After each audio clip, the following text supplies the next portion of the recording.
All right, welcome to section 3 of our 4th unit, meeting other physical needs of preschoolers. After listening to this, you should be able to give examples of features to consider when choosing garments for preschoolers, describe toileting problems and dental care guidelines for preschoolers, summarize physical activity guidelines for preschoolers, and explain preschoolers' needs for rest and sleep. Besides protecting a child's body from harsh weather conditions, cuts, and scrapes, clothing also becomes important to a child's growing self-concept during the preschool years. Clothing can also aid the learning of self-help skills as preschoolers learn to dress themselves. Allowing preschoolers to make some choices about their clothes in one way is a good thing because it allows them to express their personality. Perhaps preschoolers can choose the color they want from similar outfits. Not only will children enjoy clothes they have chosen, but they will also learn how to make decisions. When selecting clothes for preschoolers, fit is an important feature to consider. Sizes for preschoolers' clothes are often given as 4 through 6X or 7. Hang tags and charts on children's sizes often give measurements for chest, waist, hips, inseam, and other features. Boys and girls often have similar measurements. Therefore, measurements for a given size may be the same for both males and females. Some clothes are also sold in more specialized sizes to fit slender or heavier children. The clothing chosen should give the child active freedom to move and thus should never be too tight in any of the measurements. Preschoolers' clothes have most of the same quality fabric and construction features as toddlers' clothes. They grow mainly in the length of their arms and legs and the width of their shoulders. For these reasons, their clothes should have some features that allow parents to let out the hems as children grow. Adjustable shoulder straps and waistbands also allow room for growth. Because preschoolers explore indoor and outdoor areas, their clothes need to have certain safety features. Outdoor clothing worn after dark should be light-colored or have a trim of reflective tape that will reflect the light from cars or other vehicles. Hoods attached to coats and rainwear should easily detach if it's caught on large objects. Some clothing features may present a safety hazard for children and should be avoided. For example, large loose headwear can prevent children from seeing traffic or other hazards. Loose or wide pant legs and long shoelaces can cause tripping. Other loose clothing, such as long or wide sleeves, drawstring ties, long slashes and scarves, and extra large clothes can also present safety concerns. By the end of the preschool years, many children can dress themselves with only a little help from adults. Adults should always be near, however, to help the child and check their attempts. The following features will aid their self-dressing: large openings, especially for slip-over garments, easy to recognize fronts and backs of garments such as labels, threads, or tape sewn inside, front rather than back openings such as front buttons and attached belts that hook in the front, elastic in waistbands and sleeves at the wrist, easy to work fasteners like zippers with large pull tabs, and shoes with self-adhesive straps. In addition to self-dressing features and garments, special toys are available to help children learn how to button, snap, zip, and manipulate other clothings. These give children extra dressing practice. Many preschoolers will go one shoe size every 4 months. Along with size, caregivers should check for the following fitting features in each type of shoe style.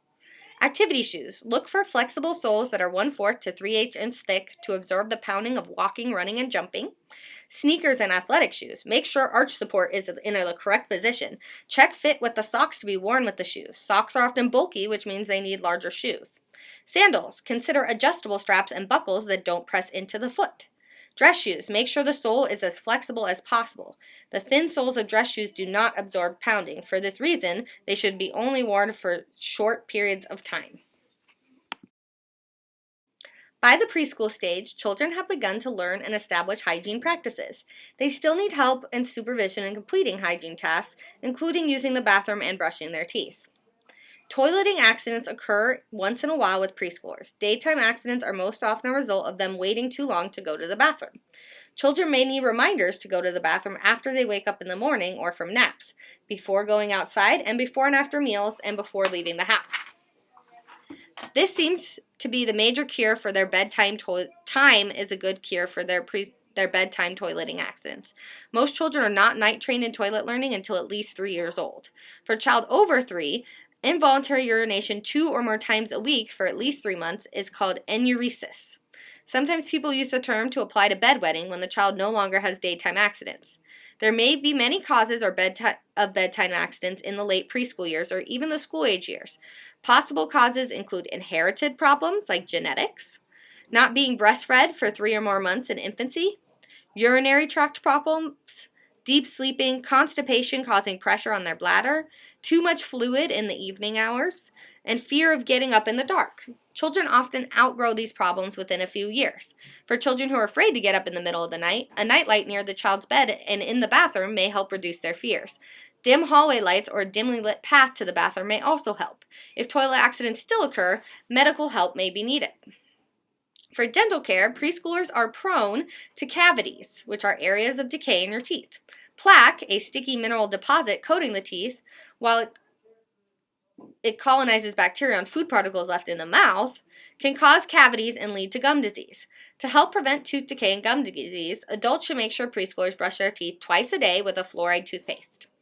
To ensure proper brushing, adults should also monitor preschoolers as they brush their teeth. Just as in toilet learning, preschoolers may need reminders or help in the process.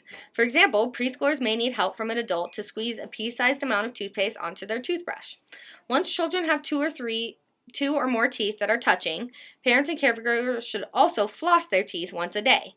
To make sure teeth are clean, healthy, and properly growing, dentists recommend preschoolers have 2 dental checkups per year, so about every 6 months. As preschoolers' gross motor skills and eye-hand coordination improve, they become more agile or able to move quickly and easily. Because of these improved skills and children's high energy level, preschoolers usually get ample physical activity in their daily routines. These activities might be planned or unplanned. Common physical activities include throwing and catching balls, riding tricycles, or playing tag. Playground activities such as climbing equipment, swinging on swings, and running around the playground are also popular physical activities. Some motor physical activities that they commonly enjoy include walking backwards, sideways, heel to toe on a drawn line or on tiptoes and heels, marching to music, run to a given point like a tree, run around it and run back, jumping off a low, sturdy object, jumping over 2 drawn lines or 2 ropes that are placed parallel on the floor, hopping on 1 or both feet in different directions or as far as possible, and adding music can help them. Roll or pass a ball back and forth while counting.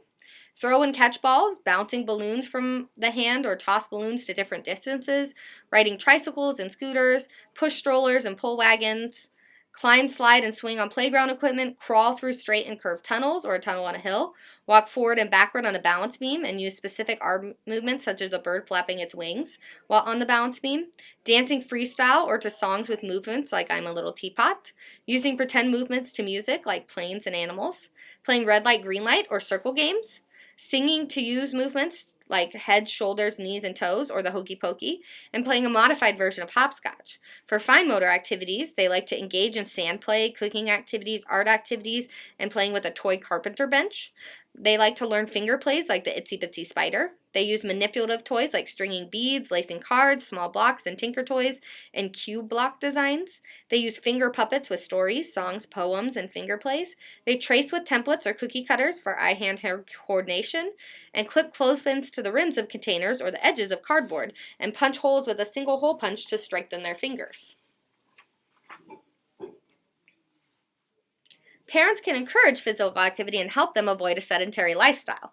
The American Academy of Pediatrics recommends limiting screen time to less than 2 hours per day. Limiting screen time encourages a physically active lifestyle.